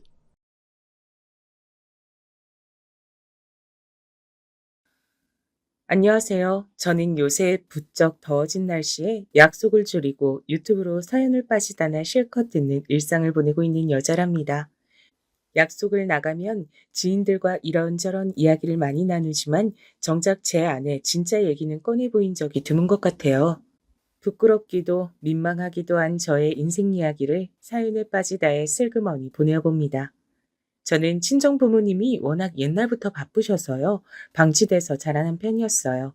제가 초등학교 5학년 때부터 두 분께서 본격적으로 같이 일에 뛰어드셨거든요. 원래는 친정아버지께선 직장 생활을 하고 계셨는데 안 좋은 일이 생기는 바람에 부당하게 그만두셔야 했습니다. 그 이후로 친정 엄마와 부부가 합심하여 사업을 해보시려고 이런저런 궁리에 들어가게 되셨던 거죠. 일찍이 친정 아버지께서 인망이 좋으셔서 나이나 사회 경력에 비해 인맥이 무척 탄탄하셨거든요. 그걸 미천 삼으신 것이었습니다. 저는 형제라고는 위로 언니 하나뿐이에요. 그리고 친정 언니는 타고나길 워낙 모범생이었습니다. 희한하게 시키지 않아도 알아서 척척 자라는 자식들 있죠? 그런 자식이 바로 저희 집에선 언니였던 거죠. 괜히 장녀가 아니었나 봅니다. 제가 중학교 1학년 때까진 친정언니가 저를 다 챙겨줬었어요. 끼니도 다 살펴줬고요. 하지만 그 이후론 공부해야 된다며 저를 내팽개쳤습니다. 야, 나는 네 나이 때 학교, 학원 일정을 계획표로 딱 정리해서 살았어. 너도 이제 그 정도 됐음. 알아서 학교 다니고 공부할 수 있지? 네가 이제 더 이상 초등학생도 아니고 난 좋은 대학 가야 해서 바쁘니까 너 알아서 열심히 지내. 괜히 사고 쳐서 부모님 신경 쓰이는 일 만들지 말고. 알았어? 좋게 말하면 되지. 왜 윽박을 지르고 난리야. 알았어. 잘하면 되잖아. 아, 정수진. 쟤는 뭐 하나 잘하는 것도 없으면서 성질만큼은 왜 이렇게 독보적인지 몰라. 내 동생이지만 진짜 앞길이 깜깜해 보인다. 근데 그 나이 땐 잔소리 조금만 들어도 쉽게 울컥하잖아요. 저도 그랬어요. 저를 향해 친정언니가 비아냥대니까 그게 그렇게 싫을 수가 없었습니다. 가뜩이나 초등학교 때와는 달리 중학교로 올라오니까 수학 문제가 하나도 이해가 안 돼서 항상 나는 돌머리인가 싶은 자괴감이 들고 있었는데 공부 잘하는 친정언니가 잔소리를 날리니 왜 그렇게 밥맛으로 보였던 건지요. 그렇게 중학교 사춘기 소녀는 단순한 계기로 엇나가기 시작했습니다. 자식 키워보신 분들, 그 자식이 중학교 2학년을 지날 때 어땠나요? 무난했나요? 별 사고 친 기억이 없는 자식이라면 여러분은 복 받으신 겁니다. 되게 사춘기 애들이 그 시점을 무난히 못 넘기고 획가닥 하거든요. 친구들이랑 의미 없이 막 쏘다녔어요. 괜히 집에 들어가기 싫었습니다. 학원 안 가고 방황하는 제 모습이 이 시대 최고의 반항아 같았고 멋쟁이 같았습니다. 친정 언니는 숨막히는 고등학교 생활을 하면서도 학원과 독서실 생활까지 병행하던 괴물이었으니 제가 방황하며 쏘다니는 걸 알 길이 없었죠. 저는 알아서 잘하겠다는 약속 따위 지키지 않았던 겁니다. 그러다 기어이 중학교 3학년 올라가자마자 친정 아버지께 싸대기를 맞았어요. 한 대 맞고 나서 너무 아프고 억울해서 중전한테 뺨 맞은 장희빈 마냥 표독스럽게 아버지를 있는 대로 째려봤다가 반대쪽 싸대기도 거세게 맞았습니다. 종전보다 더 강하게요. 맞으니까 귀에 이상한 이명소리가 들리고 머리가 어지럽더군요. 정수진! 너 정신 안 차릴래? 부모가 피땀 흘려서 번 돈으로 기껏 보내놓은 학원을 그간 농땡이 쳐온 걸로 모자라서 학업 비용이랍시고 받아냈던 용돈들로 여태까지 옷이나 사고 친구들하고 노래방이나 쏘다녔어? 너 같은 자식을 환영할 부모는 이 세상에 아무도 없을 거다. 그러고 나서도 친정아버지께선 분이 안 풀리시는지 절 한 대 더 치시려는 듯 씩씩거리셨고 그 옆에서 간신히 친정엄마께서 말리셨어요. 가뜩이나 머리도 안 좋은 애 왜 자꾸 머리를 때리냐고 하시면서 당사자인 제가 듣기엔 서글픈 내용으로 친정아버지를 만류하셨습니다. 덕분에 두 대만 맞고 끝났지 아니었음 그날 전 반죽음이었어요. 친정아버지의 그런 엄한 모습을 태어나서 처음 보는 것이었습니다. 인자하고 허허실실이신 분이라 생각을 해서 그간 몰래 막 나갔던 것인데 진면목을 마주하자 오금이 저려왔네요. 저는 맞아야 정신을 차리는 애였나 봐요. 맞고 나니까 다시는 농땡이 피울 엄두가 안 났고 그렇게 저의 사춘기 꼴값은 막을 내렸습니다. 저의 반발심을 확 죽여놓은 건 비단 싸대기뿐만이 아니었어요. 친정아버지께서 이렇게 말씀하셨을 때 제가 면목이 없었기 때문입니다. 너는 당장 네가 놀고 싶은 것만 보이고 네 부모의 수고와 노력은 안 보이냐? 네가 여태까지 살면서 죽어랍시고 뭐 한 가지에 매달려서 미쳐본 적 있어? 그만큼 땀을 흘려본 적이 있어? 아무 것에도 최선을 다해보지 않았던 넌 감히 어설프게 탈선을 할 자격도 없다. 제가 다녔던 중학교에서 최고로 양아치였던 애들은 그 분야에서 특화되었던 나머지 오토바이도 잘 탔고 교복으로 패션쇼를 벌였고 불에 지진 이쑤시개 하나만으로도 속눈썹 파마를 해냈으며 문구점에서 파는 싸구려 화장품으로도 연예인 화장 뺨치는 흉내를 낼 줄 알았습니다. 유행도 다 꿰고 있었죠. 하지만 저는 양아치도 모범생도 아니었습니다. 이도저도 아니었고 그저 뭐든지 어설프게 제 충동을 쫓아 행동했을 뿐이었어요. 그 사실을 객관적으로 자각하게 됐던 순간 너무 창피해졌습니다. 뺨을 맞았던 직후보다 얼굴이 더 뜨거워지더라고요. 사실 친가, 외가 모두 형편이 당시 좋지 못했습니다. 양가에 아무 손 벌릴 곳도 없건만 친정 부모님께선 묵묵하게 앞만 보며 노력해가고 계셨던 거예요. 아무것도 안 하다가 도태될 순 없다며 자꾸만 뭔가를 해보려고 하셨고요. 그런 친정 부모님의 모습을 제대로 알게 되자 저는 더 이상 철없는 생활을 이어갈 수가 없었습니다. 학원도 제대로 나가고 불필요한 용돈도 아예 안 받기로 했어요. 굳세게 마음먹은 뒤로 저는 한 가지 사실에 꽤 놀라고 말았어요. 단순히 열심히 하는 것도 힘들더라고요. 매일 꾸준히 자습 공부를 하는 것 자체가 벅찬 제 자신이 기가 막혔습니다. 책상 앞에 엉덩이 붙이고 앉아있는 것도 타고나야 할 수 있는 건가? 난 왜 자꾸 문제집 앞에서 생각이 자꾸만 딴 데로 튈까? 혹시 여러분 중에서도 저 같은 경험을 해보신 분이 계신가요? 마음 먹고 공부하려고 딱 자리에 앉았는데 눈에 글자는 전혀 안 들어오고 정신만 산만하고 앉아있는 것도 고역이셨던 분이요. 그러신 분이라면 저와 아마 동료이실 듯 하네요. 한동안 제가 스스로를 자책하면서 책상 앞에서 머리를 싸매고 있자 그 모습을 목격하신 친정엄마께선 애가 외탁을 했나 보다. 자기 외가 식구들 닮았나 보다. 속상해서 미치겠다며 아버지께 하소연을 하셨었고요.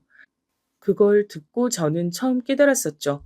공부머리, 체질, 성격 같은 것도 죄다 유전이란 것을요. 친정언니는 처음부터 차분했고 조용히 공부하는 적성이었거든요. 공부하려고 시도해봤으나 여러 가지 요건 부족으로서 저는 아주 간신히 턱걸이로 걸쳐서 인문계 고등학교로 진학하는 게 최선이었습니다. 그리고 친정언니가 우리나라에서 최고로 손꼽히는 명문대에 다니는 걸 그저 부러워했죠. 친정 부모님께서 일군 작은 사업장은 번듯한 기업의 모양을 갖추기 시작했으며 그런 두 분께 친정언닌 가히 어디 내놓아도 자랑스러워할 만한 자식이었습니다. 저는 경기도에 위치한 그럭저럭 괜찮은 4년제 대학교에 진학하는 것으로 만족해야 했죠. 다니는 동안 장학금을 받는다는가 하는 일은 일절 없었고요. 그저 그런 성적으로 졸업했습니다. 친정언니가 명문대에서도 훌륭한 성적으로 졸업을 하고 혈혈단신으로 미국으로 2년 유학도 다녀오고 각종 자격증을 취득한 것과는 정반대였죠. 한참 성인이 되고 난 이후에도 친정언니가 저보다 월등하고 저에게 잔소리를 해대고 저는 여러모로 부족하며 잔소리를 듣는 입장이라는 건 변함이 없었습니다. 하지만 제가 딱 하나 친정언니를 앞선 부분이 있었으니 그건 다름 아닌 결혼이었답니다. 갑자기 웬 결혼이냐고요? 그럴 계기가 있었는데 저희 친정 부모님께서 회사를 운영 중이셨잖아요. 당연히 대학 나온 자식들이 부모님 회사에 들어가서 일을 시작하는 게 자연스러운 수순일 테고요.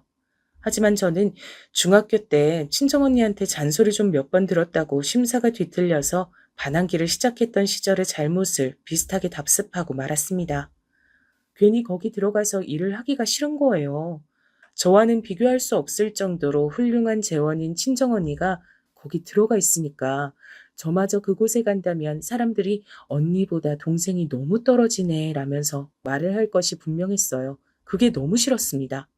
그리고 다른 이유도 있었는데 친정 부모님께서 힘겹게 이악 물고 세우신 회사에 저라는 오점을 남기는 게 죄송스러워서 그랬어요. 냉정하게 저는 친정 부모님의 회사에 득이 아니라 실일 것 같았거든요. 매사에 최선을 다하고 살아오신 친정 부모님의 소중한 결과물에 저처럼 어중간한 인력이 들어가서 좋은 평균치를 떨어뜨리고 싶지 않았습니다. 이런저런 핑계를 대며 저는 작은 사무실에 취업해서 저의 첫 사회생활을 시작했었죠. 그런데 혹시 규모가 작은 사무실에서 일을 해보신 분이라면 알겠지만 그런 곳은 비밀이 없습니다. 동네 사랑방이 따로 없어요. 게다가 저 같은 미혼의 젊은 여자애가 신입으로 들어온다? 그럼 무조건 고참 기혼 여성들의 표적이 됩니다. 저는 입사하고 나서 정확히 이틀 후부터 왜 연애 안 하냐, 왜 결혼 안 하냐, 이런 소리를 귀 따갑게 들었습니다. 기혼자 상사분께서 소개팅을 주선해 주셨을 때 멍청하게 고개를 끄덕이고 말았죠. 애석하게도 저는 상사분께서 직접 주선해 주신 분과 소개팅을 거절하지를 못했고요. 자리에 나갔다가 그대로 코가 깨고 말았습니다. 상대는 꽤 잘 사는 집 자제였어요. 그때도 언뜻 들은 부분이었지만 옛날에 헐값에 사두었던 부동산이 그야말로 수지를 맞아서 집안에 돈이 좀 생긴 경우였다고 합니다. 제가 집이 좀 산다고 하니까 상사분이 그런 집의 남자를 얼른 저한테 붙여주셨던 거죠. 그 남자는 전문대를 나와서 아주 그저 그런 중소기업을 다니고 있었어요. 하지만 집안 사정이 여유로우니까 신수는 훤했습니다. 그런데 정말 대박이었던 게 뭔 줄 아시나요? 제가 그 남자와 초면이 아니었던 겁니다. 어딘가 익숙하다 싶었더니 제가 중학교 시절에 어설프게 방황하며 시간 낭비를 하고 있던 때 그때 노래방과 오락실 등지에서 몇 번 마주쳤던 사람이었어요. 양아치 놈들이 집 앞에 있기로 유명한 공고의 교복을 입고 있었고 명찰의 이름이 굉장히 특이해서 친구들과 봐두었던 기억이 선연했습니다. 그 남자와 사귀게 됐어요. 거의 운명이라고 여겼으니까요.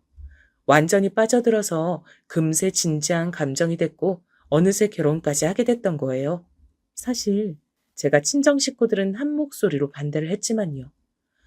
어쩔 수 없이 제 결혼을 시켜주었던 건 정말 부끄럽게도 제가 임신을 했었기 때문입니다. 남편과 저의 인연을 이어준 그 상사분에게 비싼 가방 하나라는 사례까지 하고 난 뒤 얼마 후 퇴사를 했었고 저는 태교를 하며 지냈죠.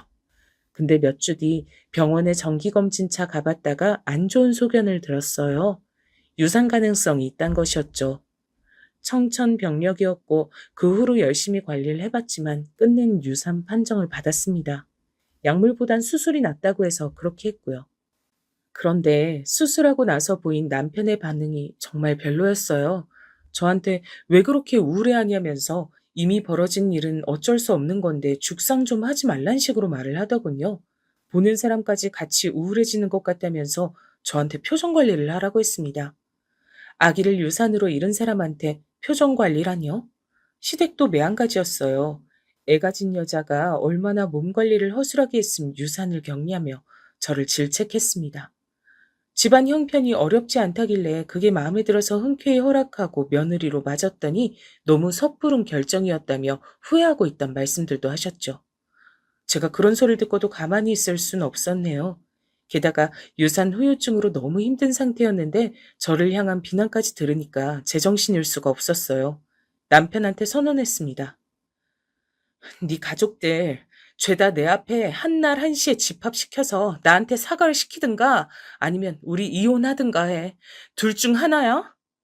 뭐라고? 네 가족들? 너 말하는 꼬라지가 그게 뭐야? 유산 하나 한 것 같고 세상에서 가장 큰 비극이라도 겪은 것 마냥 유세가 아주 장난이 아니네. 야, 너 진짜 이렇게까지 예민한 여잔 줄은 몰랐다. 피차 더 피곤해지기 전에 빨리 갈라서자. 당장 이혼해. 그놈이 양아치들이 많기로 유명했던 공고 출신에다가 허구한 날 오락실에 드나들었던 전적이 있다는 걸 제가 진지하게 고려를 했어야 했는데 섣불리 감정만 따라가다가 모든 일을 그르친 것이었죠. 어쩌면 이런 부모 아래서 태어나고 싶지 않다며 아기가 제 뱃속에서 자기 스스로 떠난 걸지도 모른다는 생각마저 들었습니다. 처음 서로를 보자마자 로맨틱한 인연이라고 청했을 땐 언제고 결혼 딱 8개월 만에 남남이 되면서는 서로에게 오만 쌍욕을 하며 저주를 날렸었죠. 님이라는 글자에 점 하나만 찍어도 남이 된다던데 그 말이 딱 맞았습니다. 이런 기가 막힌 결혼 생활을 끝마쳤을 때 저에겐 수치스러움이 남아있었죠. 부끄러워서 친정에 고개를 들 수가 없었어요. 인생이 어쩜 이렇게 지지부진하게만 흘러갈 수 있는지. 친정 부모님과 언니에게 창피해서 진짜 죽고 싶을 지경이었습니다. 특히 친정 언니는 명문대 대학원까지 나와서 탄탄한 중견기업의 연구원으로 재직하고 있는 사람과 당시에 교제 중이었거든요. 시간이 지나서 이분이 제 형부가 되셨고요. 멋지고 제정신인 상대와 성숙한 결혼 전 연애를 이어가는 친정 언니에 반해 저는 모든 게 볼품없었던 것으로 생각됐습니다. 너 이제 앞으로 어쩔 거냐? 무슨 거창한 인생 계획이라도 세워둔 거야? 이혼하고 나서 2달째 아무것도 안 하고 지내고 있는 것엔 이유가 있겠지? 네? 아버지, 저 이제 겨우 2달이에요. 저도 마음 좀 추스르고 여러 가지로 생각 좀 하면서 제 진로를 탐색해보는 중이에요. 저도 놀고만 있는 건 아니라고요. 아휴, 그러다 또 아무 직장이나 들어가서 아무렇게나 살겠지. 너는 잔말 말고 회사로 들어와. 버틸 만큼 많이 버텼잖냐? 이젠 들어와라. 제가 가서 잘할 수 있을지 모르겠어요, 아버지. 솔직히 언니는 객관적으로 뛰어난 인재잖아요. 근데 전 아니고요. 저라는 낙하산이 피해만 끼치게 되면 어떡하죠? 피해를 끼치겠지. 그건 당연하지. 걸핏하면 피해 덩어리를 불러대겠지. 뻔해. 네? 그렇게 예상하시면서도 왜 저를 회사로 들이시려는 거예요? 단지 제가 아버지하고 엄마 딸이라서요? 왜? 낙하산이면 좀 어때? 그 낙하산이 피해만 만들어내도 뭐 어때? 그거 감당하려고 내가 회사 대표인 거야. 살면서 남에게 피해를 안 끼치고 사는 사람은 어차피 이 세상에 없다는 걸 넌 모르는 모양이구나. 그런데 그때 친정 아버지께서 저에게 건네주셨던 진솔한 말씀이 엄청 힘이 됐어요. 전 항상 은연중에 난 암만 해봐도 안 돼 라며 스스로를 위축시키는 경향이 있었는데 이때 친정 아버지와 대화를 나누었던 이후로는 그런 면모가 거의 사라졌습니다. 자존심이니 체면이니 아직 일어나지도 않은 일로 인한 걱정이니 그런 것들 살아가다 보면 별로 쓸모도 없는 것들이더라고요. 친정 부모님의 회사로 들어가 말단 중에 말단으로 일을 시작했습니다. 초반 몇 달은 적응하느라 아무 정신도 없었던 듯 싶어요. 잠깐, 이러다가 내가 자리 잡고 나면 나한테 다시 결혼 얘기 같은 거 들어오는 거 아니야? 그리고 친정 언니가 슬슬 결혼하고 싶다는 뜻을 부모님께 밝혀왔을 때 저는 괜히 심장이 쿵 내려앉았습니다. 섣불리 했다가 제대로 망했던 결혼 경험 때문에 저는 다시 결혼이라는 걸 하고 싶지가 않았어요. 말단으로 시작한 일도 적응을 조금씩 거치며 재미를 붙이고 있었고요.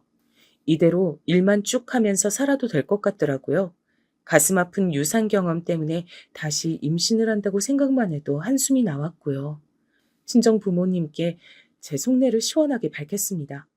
친정언니가 결혼해서 행복하게 잘 살기를 바라며 저는 그걸 지켜만 봐주고 싶지 결혼 대열에 합류할 생각은 전혀 없다고 했네요. 그랬더니 두 분이 씁쓸한 표정으로 제 의사를 존중해 주겠다고 하셨어요. 나이가 들수록 느낀 게 어렸을 적엔 부모님께 불평, 분만이 많았고 제가 어른이 되면 더 보란듯이 잘난 사람이 되어줄 거란 포부도 있었는데 막상 크고 나니까 부모님께서 정말 멋진 어른들이셨다는 게 체감이 되더라고요. 여러분도 그런 경험 있지 않으신가요?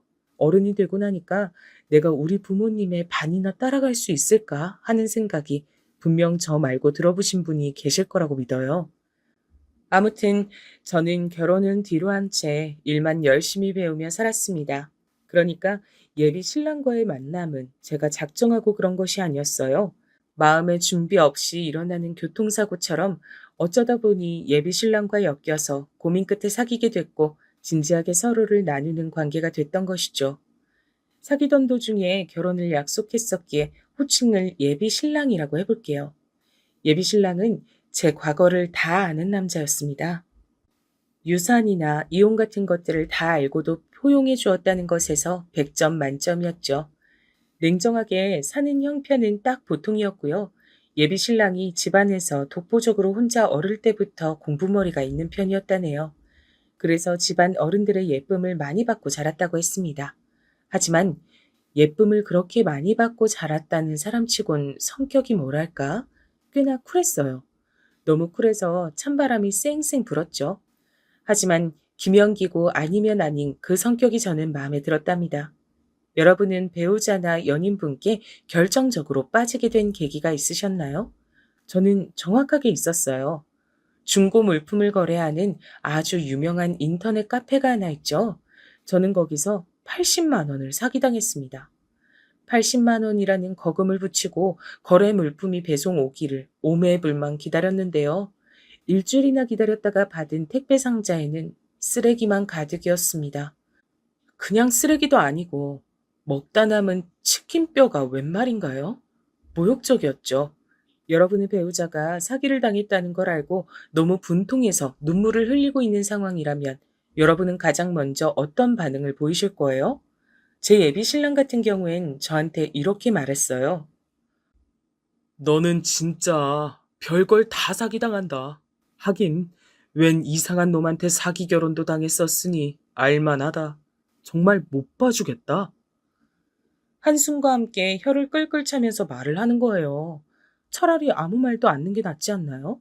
너무 울컥해서 제가 확딱지를 내려고 했던 그때 예비 신랑이 저한테 대뜸 80만 원을 송금해 주었습니다.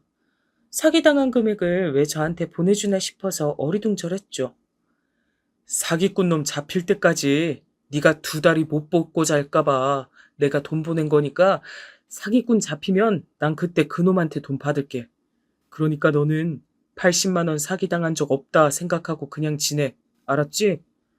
그리고 넌 이 다음에 나랑 결혼하면 집안 살림 마음대로 들여놓지 마.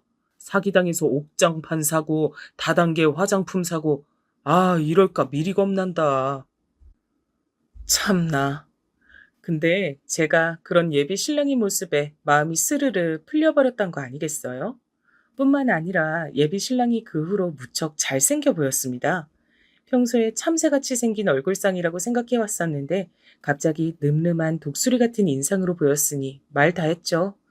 결국 그 사기꾼 놈이 잡히긴 했는데 전과가 하도 많았던 놈이어서 이래저래 복잡했고 돈은 못 돌려받은 채로 그 사기꾼 놈이 감옥 가는 과정을 지켜본 게 다였습니다. 제가 예비 신랑한테 농담조로 80만 원 다시 토해내야 하냐고 하니까 자기는 벼룩의 간을 빼먹을 생각이 없다고 저에게 대답했죠. 그런 면모가 정말 남자다운 남자여서 결혼하기로 약속을 미리 했던 건데요.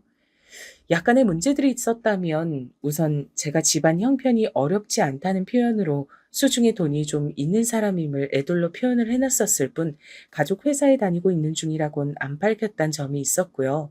다음으론 예비 신랑이 변호사가 되기 위해 준비 중이라는 점이 있었습니다. 예비 신랑은 원래 꿈이 변호사였대요.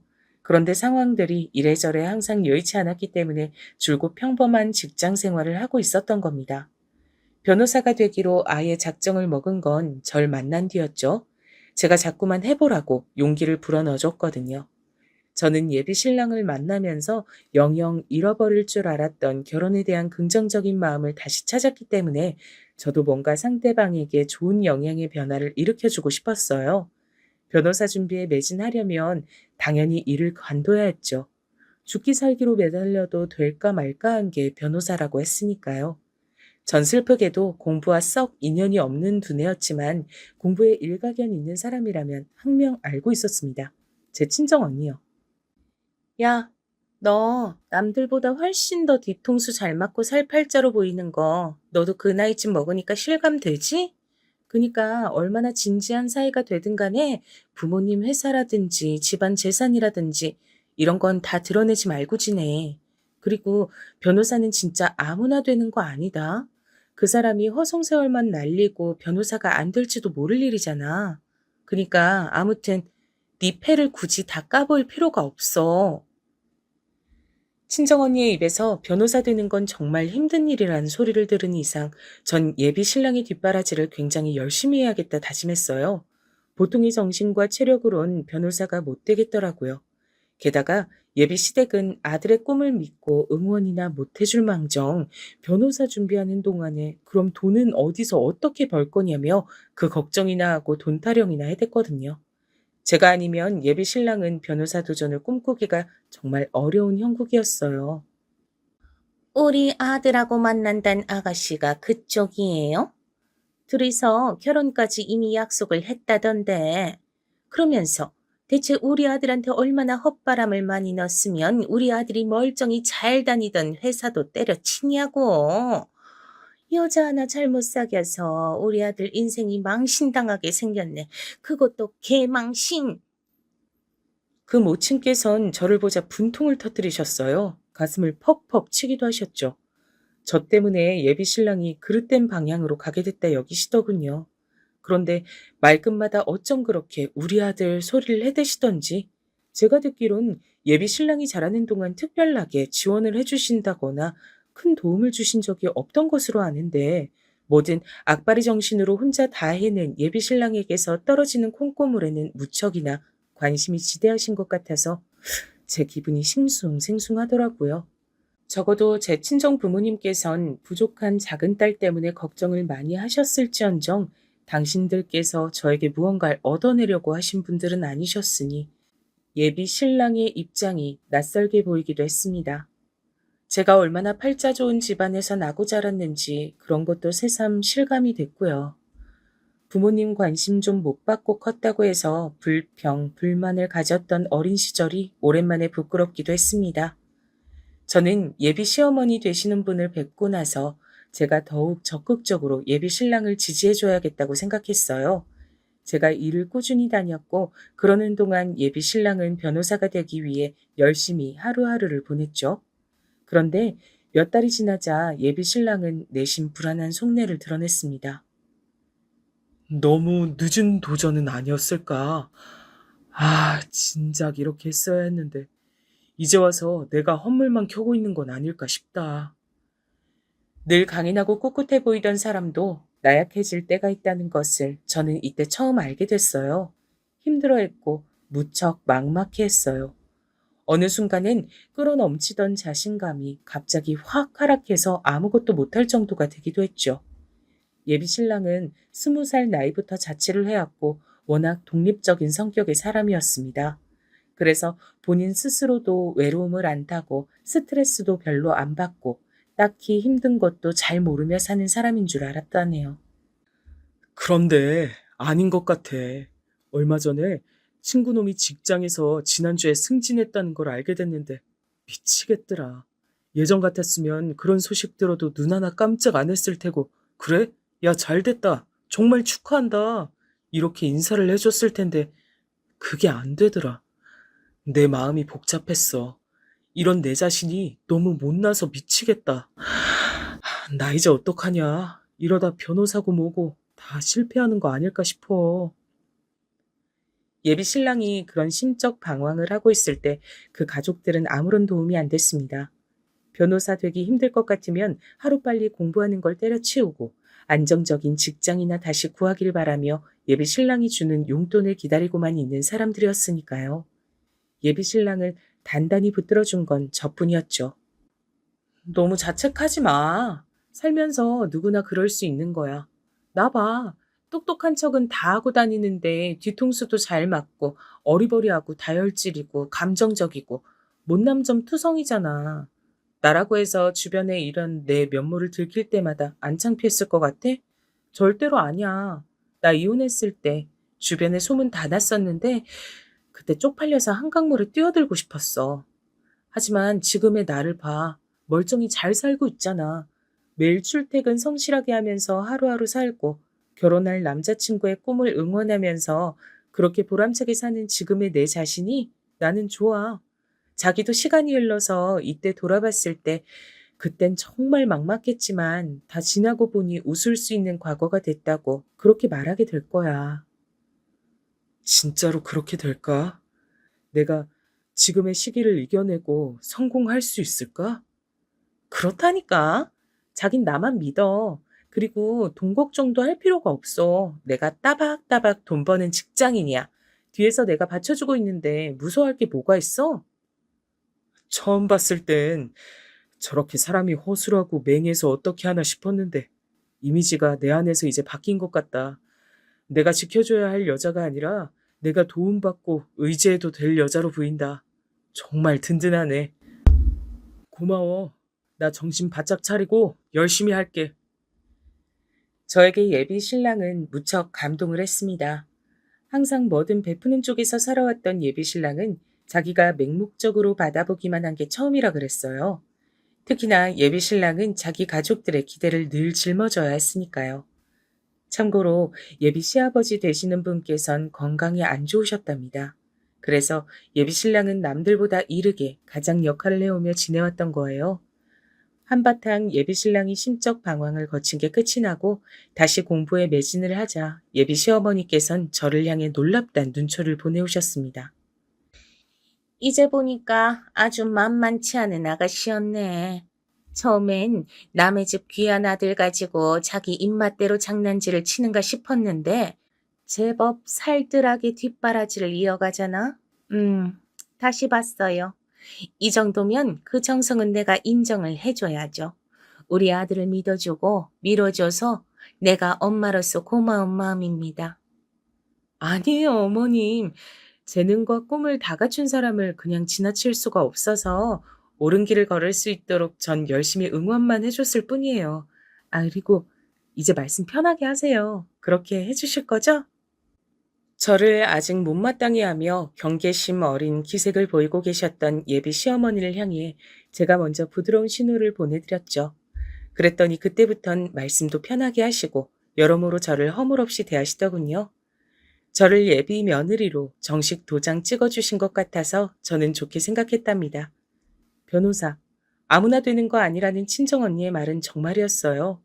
쉽게 되리라곤 당연히 예상하진 않았지만 예비 신랑이 딱 봐도 보통 내기의 인물은 아니었기에 어찌 되든 되긴 할 거라고 믿었는데 만만치 않더라고요.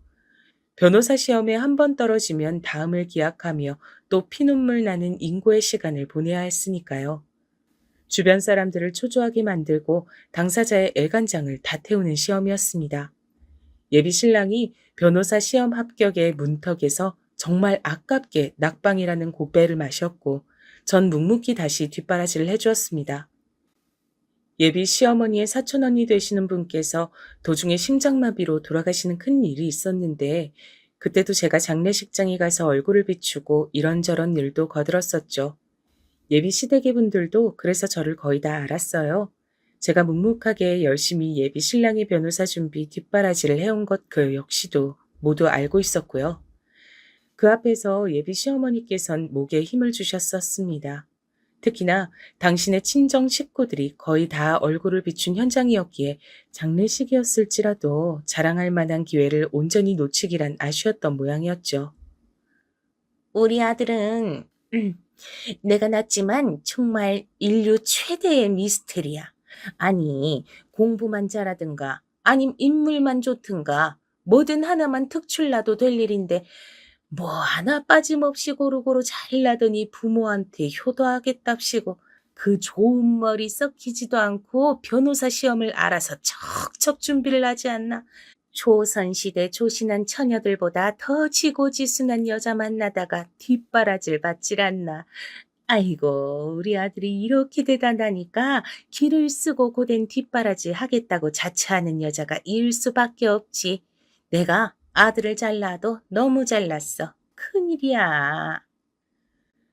그런데 그 자랑을 가만히 들어보면 결국은 돌고 돌아서 본인 자랑이었습니다. 대략 어떤 유형의 인물이신지 그때부턴 제가 제대로 감이 잡혔었죠.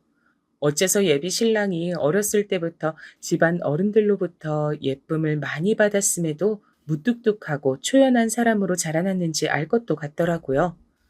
확대 해석을 잘하시고 본인 공으로 상황을 돌리는 걸 좋아하시고 호들갑 떠시는 건 더욱 좋아하시는 모친의 영향이 지대했던 듯 싶었습니다. 변호사 시험 때문에 시기가 기약이 없었을 뿐 결혼하기로 사실상 정해져 있던 사이기 때문에 저는 예비 시댁의 이모저모의 얼굴을 비추고 일도 하고 그러면서 지냈어요. 그러면서 제 친정에서도 예비 신랑이 변호사 시험을 다 끝나는 대로 결혼할 거라고 막연히 예상을 하게 됐고요. 제 친정과 예비 시댁의 차이가 있었다면 변호사 시험의 합격 유무를 따지는 것이었습니다. 그렇다면 혹시 제 친정에서 예비 신랑이 변호사 못 되면 결혼도 못 한다고 엄포라도 놨냐고요? 아니요. 놀랍게도 아니었어요. 친정 부모님께선 결혼에 관해선 제가 이제 관심도 없고 자포자기로 살 줄 알았는데 다시 짝을 찾았다는 것에 기뻐하시면서 사위가 변호사든 말든 상관없다고 여겨주셨거든요. 그런데 희한하게 예비 시댁 쪽에선 변호사 시험 결과에 신경을 기울였죠. 우리 아들을 살뜰하게 뒷바라지 해주고 여태까지 배신 안 하고 곁을 지켜줘서 정말 고맙구나. 그런데 설마 우리 아들이 변호사가 끝내 못 되면 그때 돼서 필요 없다고 휙 버리는 건 아니겠지? 그때 가서 우리 아들 배신 때리면 재미없을 줄 알아. 애초에 네가 꼬드겨서 변호사 하겠답시고 우리 아들이 지금 여태 저러고 있는 건데. 네? 아니에요. 그럴 리가요. 저는 애초에 변호사가 되고 싶은 남자를 만났던 게 아니라 평범하게 직장 생활하는 남자를 만났던 것뿐인걸요. 자기의 오랜 꿈을 향해 도전하는 모습이 좋을 뿐이에요. 만약에 변호사가 못 된다고 하더라도 제 마음이 식진 않을 거예요. 상관없는 얘기니까요. 그러니? 네가 생각 외로 정신머리가 똑바로 박혀 있네. 부디 지금 그 말이 입 바른 소리만이 아니었길 바라마. 근데 너 돈 좀 있니? 사는 형편이 원체 어렵진 않다 들었는데 일을 연봉 많이 받고서 다니는 건 아니잖아. 돈은 어떻게 좀 모았어? 아, 열심히 직장 생활하면서 그만큼 열심히 모으고 있습니다. 제가 돈 관리는 잘하는 편이라서요. 그래. 자신이 있는 모양이구나. 다행이야. 네가 비록 중소기업 나부랭이나 다니고 있지만 우리나라에 널린 것이 중소기업이고 드물게 중견기업과 대기업이니까 능력만 된다면 다들 중견기업하고 대기업에 다니고 싶겠지. 하지만 능력이 받쳐주는 사람은 내가 너무 잘 낳아놓은 우리 아들 정도로 무척 드문 경우니까 나는 그런 사실을 잘 아는 유식한 사람으로서 너를 후하게 평가 중이야. 나처럼 생각이 깊고 개념이 상당하게 갖춰진 시어머니를 만나게 된 걸 넌 아주 행운이라 생각해야 된다. 예비 시어머니의 화법은 제가 이제 꽤 들어봤고 적응도 다 마친 상태였기에 별로 진지하게 생각하진 않았습니다.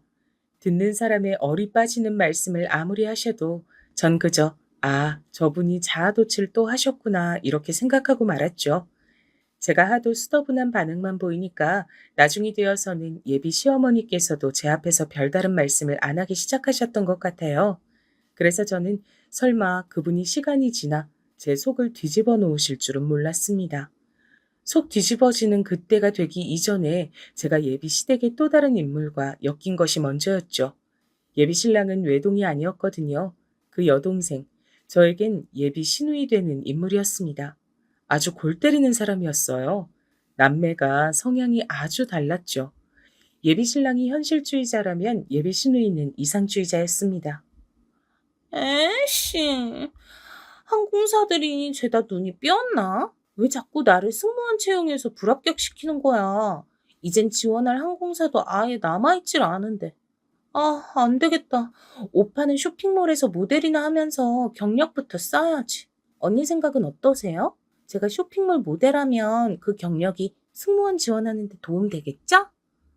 글쎄요. 그게 그렇게 연관이 있는지는 제가 잘 모르겠어요. 그쪽에 문외한이라서요. 하긴 그 나이 되도록 언닌 중소만 전전하면서 일이나 해오셨죠. 뭘 아시겠나 싶네요. 근데요, 쇼핑몰 모델하다가 연예인으로 빠지는 건 어떻게 생각하세요? 가능성 있겠죠?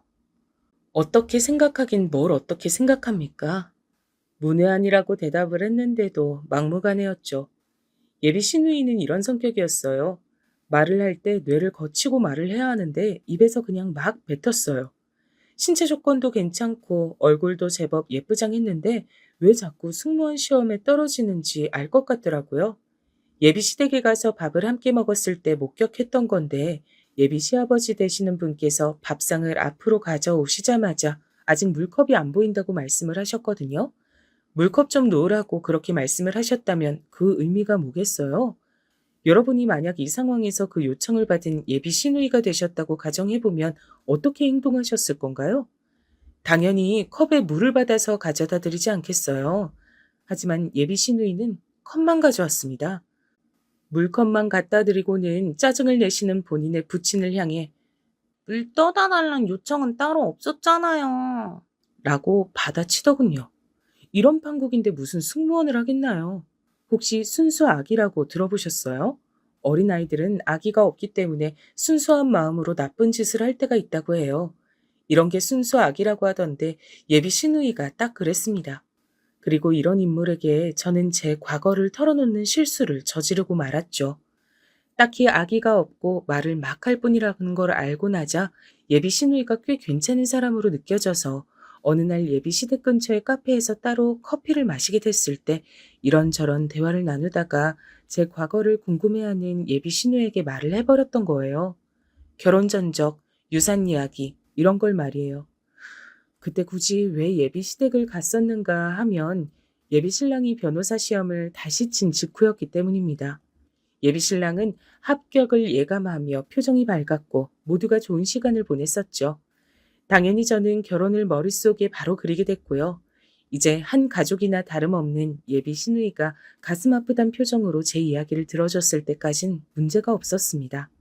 본인 모친에게 그걸 미주알 고주알 다 떠들어버려서 그게 문제였죠. 우리 딸한테 다 들었어. 참나. 뭐? 한 번 다녀왔다고? 게다가 애가 들어섰던 몸이라고? 이런 어처구니 없는 경우를 다 봤나. 우리 집안을 얼마나 우습고 만만하게 봤으면. 아니에요. 절대로 그렇게 본 적 없어요. 굳이 과거를 말씀드릴 이유가 없었고 밝힐 시기를 못 잡았을 뿐이에요. 정말입니다. 그리고 저희 두 사람은 서로에 대한 모든 이야기를 다 나눈 이후에 교제를 시작했었어요. 적어도 서로를 기만한 적은 없었으니 마음 풀어주세요. 저는 제가 말을 그렇게 조리 있고 차분하게 할 줄 아는 사람인 줄 몰랐네요. 예비 신랑을 만나면서부터 제가 계속 빠른 변화를 해온 것 같았어요. 변호사 될 남자를 만나느라 그랬나 봐요.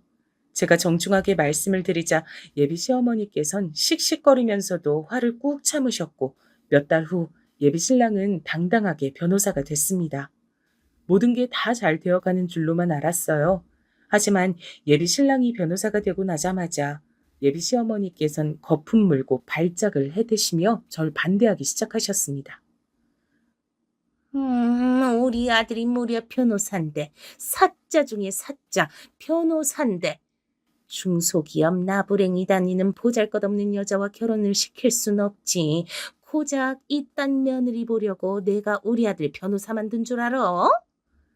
농담 아니라 진짜 눈까지 뒤집고 반대를 하셨어요. 중소기업 안 나쁘게 본다고 하셨을 땐 언제고 어이가 없었네요. 게다가 제가 다 뒷바라지 했는데 갑자기 황당한 생색을 내시다니요.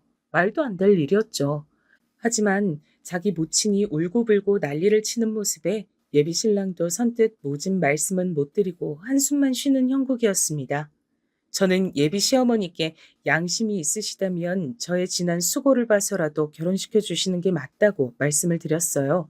그랬더니 돌아온 소리가 내가 솔직히 말하마. 변호사 됐다고 해서 갑자기 땅에서 돈이 솟아나니? 하루아침에 돈벼락이라도 떨어져? 앞으로 잘 풀릴 미래를 보고 사는 것이고 당장에 돈이 생겨나는 건 아닌데 어떻게 너 같은 것하고 결혼을 시키겠어? 우리 아들이 돈을 왕창 잘 벌기 전까지 멋들어지게 받쳐줄 돈 많은 며느리를 들이는 게 당연한 선택인 거야.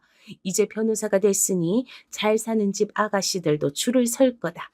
너처럼 한 번 다녀와서 온몸이 더럽혀진 여자는 영원히 굿바이 하고 싶구나. 굿바이? 너야말로 양심이 있다면 우리 아들 옆에서 떨어져라. 뒷바라지 어쩌고 지랄을 떨 거라면 그 뒷바라지 비용인지 뭔지 아는 거? 네, 계산해서 쳐줄 테니까 그거 먹고 떨어져. 그 소리 듣고 제 이성이 뚝 끊겼습니다. 이놈의 예비 시댁과의 연을 뚝 끊어야겠다 싶더라고요. 그래서 박장대소를 실컷 해줬죠. 제가 갑자기 막 웃으니까 그분이 의아하게 쳐다봤습니다. 상심에 미쳐버린 거냐고 저한테 물으시길래 웃으며 대답을 해드렸죠. 변호사들 아들의 제목도 못 알아보셨던 동태 눈깔 주제에 말은 청산유수로 하시는 게 너무 신기하고 재밌어서 좀 웃었습니다. 저 그냥 중소기업 나부랭이 다니는 건 아니에요. 연매출 300억 정도 나와서 아주 쏠쏠한 곳이거든요. 말하는 꼬라지 하건 이제야 본색을 드러내는구나. 네가 계산이 안 되는 모양인데 거기가 연매출이 30억이든 300억이든 네 월급은 최대로 받아봤자 300만 원인데 대관절 무슨 소용이란 말이니. 대감집 노비가 자기가 양반인 줄 아는 모양이야. 저 노비 아니고 양반 맞는데요. 가만 보니까 제가 여태 말씀을 안 드렸네요. 회사가 부모님 회사예요. 대표가 저희 아버지시고요.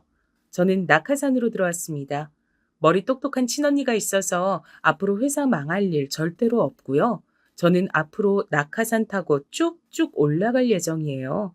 모르긴 몰라도 변호사로 대성하는 것보다 제가 낙하산 타고 올라가는 게 훨씬 더 돈이 보이는 길일걸요? 뭐라고? 그게 다 무슨 소리야? 부모님 회사? 그럼 네가 다름 아닌 부잣집 아가씨였어? 에이, 아가씨라뇨. 한 번 다녀와서 온몸이 더럽혀진 사람한테 아가씨라고 해주실 필요 없어요. 그리고 앞으로 저랑 이렇게 대화 나누실 일도 없을 겁니다. 아줌마. 사람이 너무 큰 충격을 받으면 얼굴에 핏기가 싹 가신다는 걸 저는 그날 그분의 낯빛을 보며 깨달았죠. 거의 기절하시기 일보 직전이었고 다리에 힘이 풀리신 뒤론 제 바짓가랑이를 붙잡고 매달리셨어요. 횡설수설 잔뜩 하시면서 저에게 그간 실언을 했다고 막 그러셨는데 하나도 안 와닿았어요. 냉정하게 뿌리쳤죠. 예비 신랑에겐 다 얘기를 해줬고요. 그러고 양손 선택지를 내밀었습니다. 우리 변호사 나리께서 딱 선택해 주셔야겠어. 왼손은 나, 오른손은 네 엄마. 하나만 고르고 다른 손은 2번 다시 거들떠보지 않게야. 지금 선택해. 변호사가 된 이후로 기뻐 날뛰던 예비 신랑은 자기 모친과 저의 예상치 못한 마찰 때문에 피골이 상접한 모습이었죠. 내밀어진 제 양손을 보며 고심하던 예비 신랑이 한쪽을 골랐습니다. 나 왼손잡이잖아. 근데 어떻게 왼손을 외면하냐? 모두가 오른손을 쓸 때 당당하게 왼손을 쓰는 남자. 그게 바로 나야. 저라는 선택지가 오른손이었다면 어떻게 나왔을지 궁금해지는 답변이었습니다. 아무튼 그 대답을 듣고 안심하는 제 자신을 느끼며 제가 이 남자를 무척 사랑하고 있다는 사실을 재차 깨달았죠. 저희는 결혼에 꼴이 냈습니다. 아들이 장가를 잘 갔는데도 기뻐하지 못하고 완전히 소외된 채 울부짖은 한 분이 계셨고요. 아니야. 내가 아들 며느리한테 외면받고 사는 사람일 리가 없어. 이렇게 볼품없이 초라한 게 나을 리가 없다고. 이렇게 되면 주변에다가 자랑을 못하잖아. 자랑을 못하다 뿐이야.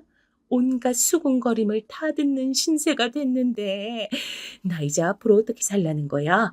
부잣집 며느리, 변호사 아들, 이걸 내가 왜 전부 놓치고 살아야 하는 건지 나는 당체 이해가 안 돼, 이해가. 대성통곡을 꽤 오래 이어가셨지만 저는 들은 척도 안 했습니다. 예비 신랑, 아니 제 신랑도 마찬가지였고요. 집안에 변호사가 들어와서 든든하다며 친정 부모님께선 쌍수를 들고 환영하셨죠. 친정 언니 또한 회사를 운영하는 집안인 만큼 변호사가 있다는 것만큼은 좋은 게 없다며 저에게 결혼 잘했다고 얼마나 칭찬을 해줬는지 몰라요. 그리고 제 신랑은 자기 처가한테 최고로 사랑받는 인물이 되었답니다.